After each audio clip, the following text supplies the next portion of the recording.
Kita berkutit di tiga aspek, Pak. Yang pertama aspek pengawasan, Pak.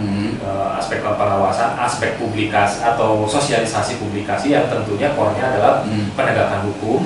Kemudian aspek berikutnya adalah penanganan pelanggaran.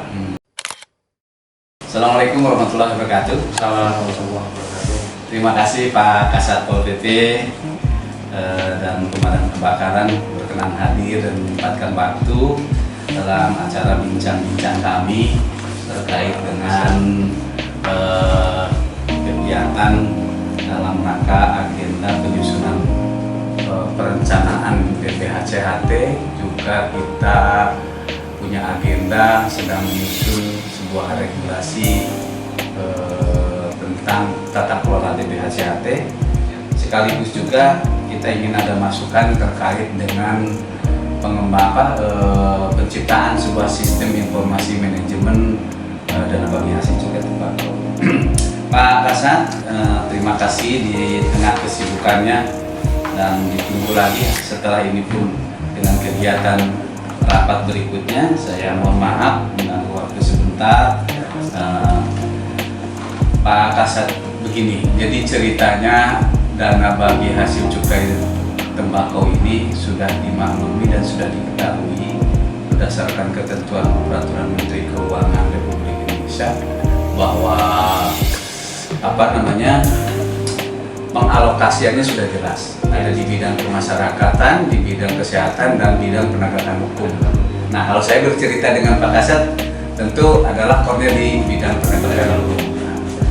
Ceritanya agar perencanaan pada setiap tahunnya selama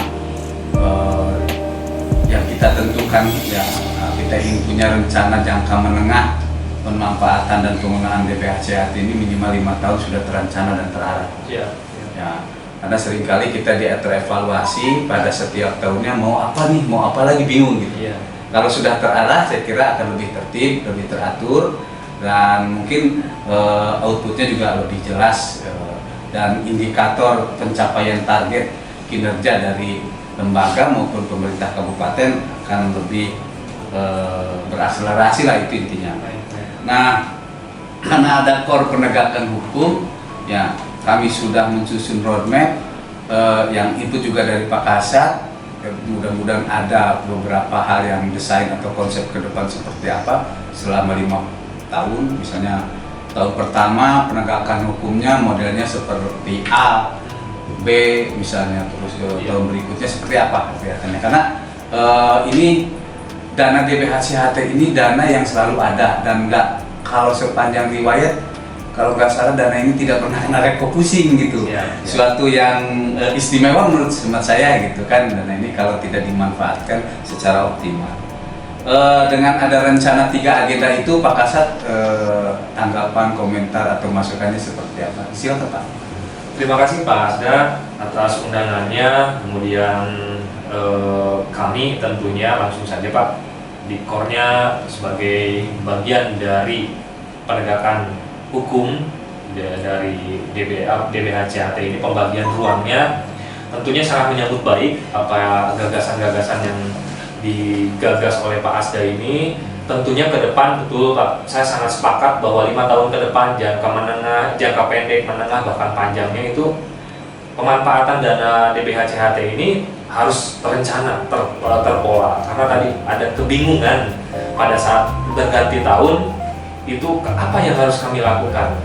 Sekaitan dengan di kegiatan bidang penegakan hukum, tentunya kemarin kita menyampaikan melalui putusan yang bidang yang menaunginya, memang kita berkutit di 3 aspek Pak. Yang pertama aspek pengawasan Pak, aspek pengawasan, aspek publikasi atau sosialisasi publikasi yang tentunya core-nya adalah penegakan hukum. Kemudian aspek berikutnya adalah penanganan pelanggaran ataupun lebih kepada operasi yang akan kita lakukan. Di sana pun kami ingin mencoba menyodorkan beberapa poin ataupun hal baru, konten baru dari 3 item tersebut. Contoh, ibaratnya dalam hal sosialisasi, kita ingin lebih menyentuh tidak hanya dikumpulkan itu sosialisasi ini hanya dikumpulkan terhadap para satgas saja Pak, tapi lebih mengena kita sudah lakukan contohnya untuk forum petani penghasil tembakau. Kemudian masuk lagi karena di Satpol PP juga ada poin penting dalam pelaksanaan tugasnya itu perihal Satlinmas, Satgas Linmas. Kita pun akan arahkan.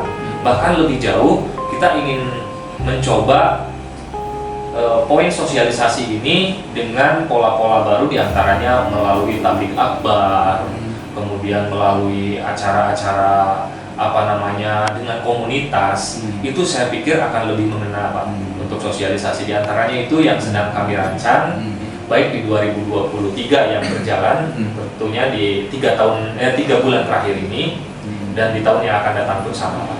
Kemudian untuk bidang pengawasan ataupun aspek pengawasan konten yang ingin kita perbaharui, karena Satpol PP Damkar ini baru Pak masuk DPHCAT ini ke dalam DPA-nya itu baru tahun sekarang. Tentunya kami masih ingin mengajibkan diri, kemudian ingin mencoba lebih menyempurnakan Pak.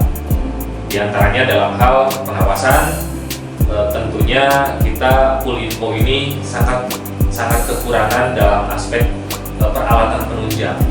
Itu pun menjadi concern tentunya. Dan yang terakhir dalam hal penanganan pelanggaran, yang selama ini kita melakukan operasi itu dilakukan dengan Satgas, tim gabungan TNI, Polri, Kejaksaan, unsur-unsur Pemda, kemudian Bea Cukai tentunya.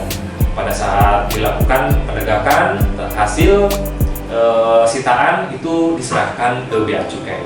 Nah, dimulai tahun sekarang Pak Asda, kita meminta ya dan mencoba membuat kegiatan agar pemusnahan barang bukti itu ada di kita juga.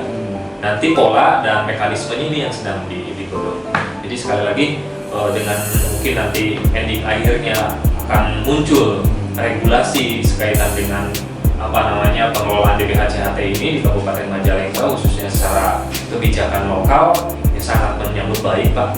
Di sana mungkin konten-konten yang inovatif harus lebih dimunculkan. Nah, mungkin itu Pak. Terima kasih. Begitu luar biasa, saya kira Pak Kasat punya tugas yang cukup berat ya, karena berhadapan dengan orang, barang, dan jaringan Pak. Saya mencoba menyikapinya 3 hal.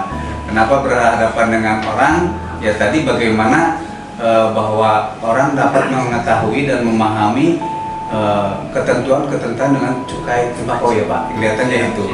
Yang kedua tentang barangnya, karena barangnya juga harus dipahamkan kepada masyarakat tahu barang mana yang tidak kena cukai, barang mana yang kena cukai. Betul. Nah, ini yang menarik ya. Terus jaringan kelihatannya. Ya, ketika juga harus memahami bagaimana jaringan distribusi barang-barang ilegal masuk ke wilayah kita kelihatannya. Dari sekian tadi yang disampaikan, kita berharap bahwa poin-poin penting itu masuk dalam perencanaan programnya dan kegiatannya Pak Kasat. Tapi saya ingin mendapat masukan dari Pak Kasat itu, kira-kira adakah pengaturan lokal yang harus disajikan?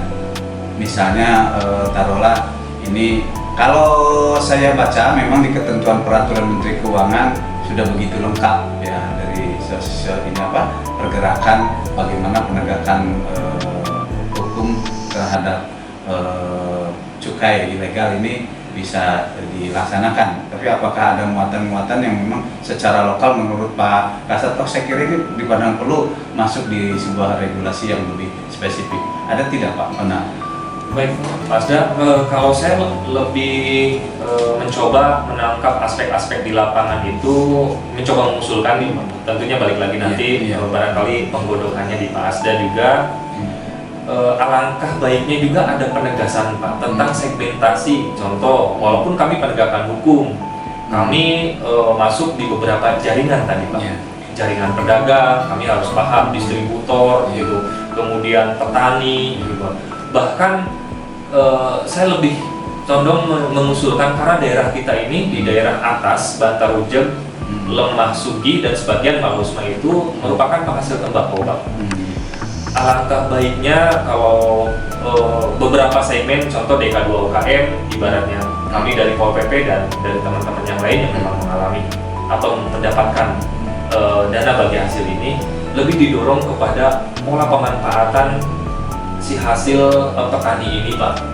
Bisa mungkin melalui regulasi yang lebih ajak tentunya, karena di Jawa Tengah dan Jawa Timur itu walaupun skalanya kecil, tapi mereka sudah bisa menghasilkan atau menghadirkan industri yang skala rumahan, Pak. Skala rumahan, dan itu diaping oleh Bea Cukai. Kenapa di kita tidak gitu? Dan ini masih perlu semacam penguatan bersama tentunya. Di antaranya itu, Pak.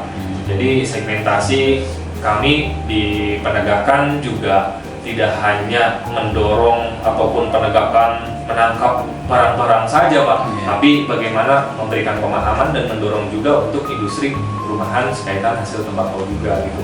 Mudah-mudahan bisa terakomodir gitu Pak, tetapi baik lagi, Pak. Ya. Oke, nanti kita akan bagi bahan ramuan, Pak, itu karena kita juga pernah diskusi dengan Dinas K2 UKM juga dengan Dinas Perdagangan Perindustrian. Nah, poin yang tadi muncul dari Pak Kasat, beliau juga berkeinginan akan ada suatu pengembangan industri yang spesifik khusus tembakau, dan itu sehingga bisa terarah pembinaannya, fokus kan gitu. Bahkan menurut Pak Kasat juga tadi mungkin akan memberikan efek terhadap penyerapan tenaga kerja. Mungkin. Dan satu lagi Pak Asda, ini dari aspek kami dari penegakan hukum, kami mencoba menyampaikan pada rapat forum bersama sewilayah 3 Cirebon.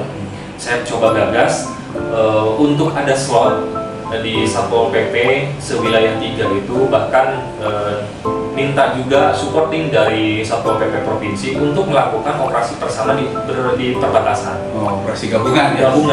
Gabungan gitu. Apakah mungkin bisa juga antara Majalengka dengan Kuningan, Majalengka Cirebon, Majalengka Sumedang, Majalengka Indramayu membuat satu MOU juga, Pak.